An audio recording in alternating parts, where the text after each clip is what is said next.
안녕하세요. 공병호TV의 공병호입니다.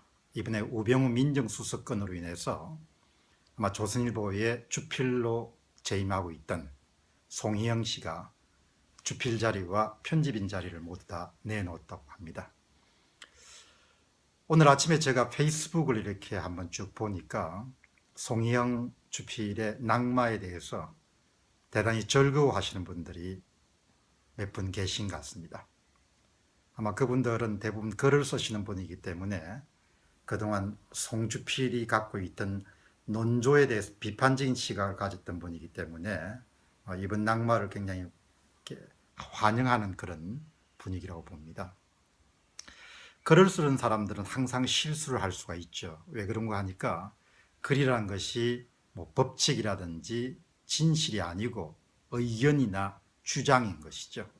그렇기 때문에 현실의 현상에 대해서 저널리스트가 글을 쓴다는 것은 가설을 세상에 내놓는 것입니다. 그렇기 때문에 항상 그 가설은 검증을 필요로 하는 것이죠. 가설 그 자체는 오류 가능성이 구조적으로 포함되어 있습니다. 그리고 이제 학자들은 대개 일관성을 무기로 하죠. 이론에 근거하기 때문에. 그러나 저널리스트들은 고객인 독자들도 생각해야 되고 또 회사도 생각해야 되고 이러기 때문에 가끔가다 논조가 예를 들면은 뭐 자와 우 사이에 왔다 갔다 할 수도 있고 또 때로는 변할 수 있습니다. 그렇기 때문에 이 학자적인 배경을 가진 사람들은 저널리스트의 주장이나 의견에 대해서 일관성이 없다. 너무나 이익에 따라서 왔다 갔다 한다. 이런 주장을 펼 수도 있고 오해를 할 수도 있습니다. 그런 점은 이제 학자 출신들이 조금 더 이해를 할 필요가 있지 않겠냐는 점을 한번 말씀을 좀 드리고 싶습니다. 제가 이제 페이스북에 송희영 주필의 낙마에 대한 그런 기사를 보면서 그분이 이렇게 그만두게 됐다는 부분을 좀 이렇게 아주 시니컬하게 정말 이렇게 너무나 노골적으로 기뻐하고 그 다음에 그 낙마에 대한 대상을 막 공격하고 하는 그런 부분을 보면서 이제 그렇게 좀 시니컬한 표현을 쓰시거나 아주 과혹한 그런 비판을 펴시는 분들이 뭐 30대거나 40대면은 이해를 할 수가 있죠. 그러나 나이들이 좀 들고 하면은 그 입장을 이해를 할 필요가 있지 않겠냐 생각이 들고 더 근본적인 이야기는 인간적인 이해를 할 수가 없더라도 그 양반이 쓰는 모든 중지의 칼럼이라는 것이 매주 하나씩 쓰더라도 1년이면 한 4, 50편 정도가 되고 10년이면 400편, 500편 정도 되는 글이 되죠.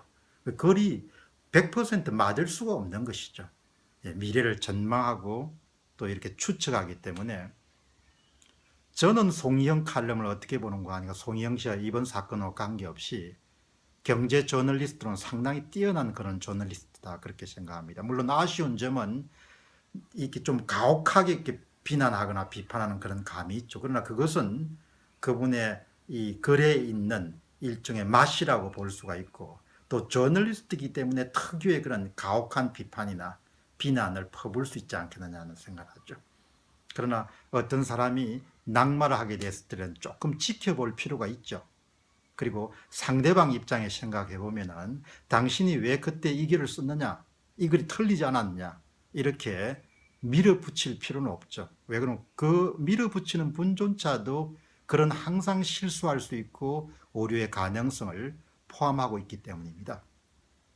제가 거듭 말씀드린 글을 쓴다는 것은 추측과 가설을 내놓는 겁니다. 세상에. 그렇기 때문에 늘 틀릴 수가 있죠. 가설이 100% 맞을 수는 없습니다. 그럼 법칙이 되는 것이죠. 따라서 제 말씀의 요지는 낯살이 좀 먹은 사람들은 송희영 주필의 낙마건에 대해서 조금은 진중하게 반응할 필요가 있다. 뭐 그렇다고 제가 송주필하고 무슨 특별한 인연이 있거나 한번 만나본 적은 전혀 없습니다. 지면을 통해서. 그러나 이제 제가 작가이기 때문에 감정이입을 할 수 있는 거죠. 그 양반 입장에 서보면은 그렇게 글을 쓰는 입장에서 너무나 이렇게 좀 인간성이 드러날 정도의 그런 글을 페이스북에 남기는 글도 그냥 영원히 남는 거죠. 이제 거기에서 저 양반이 저렇게까지 이렇게 비난할 필요가 있겠는가 그런 점을 생각하게 됩니다. 인간성이 까발리는 일들은 좀 주의할 필요가 있지 않겠느냐. 어떻든 우리는 모두 다 실수할 수 있고 송영주필도 그 자리에서 자신이 할 수 있는 모든 지력을 다 동원해서 글을 썼을 것이고, 물론 그 글 가운데서는 간혹 자신의 개인적인 취향이라든지 이런 부분이 포함이 될 수가 있었죠. 어떻든 이번 사건을 보면서 송주필뿐만 아니고 또 거기에 대해서 비난을 퍼붓는 그런 패친들을 보면서 조금 신중하고 좀 자중하고 조금 조심할 필요가 있다. 그래서 지나치게 자신의 인간성이 세상 사람들이 저 양반이 저런 사람이었구나 이런 오해를 받지 않도록 조금 지켜볼 필요가 있다.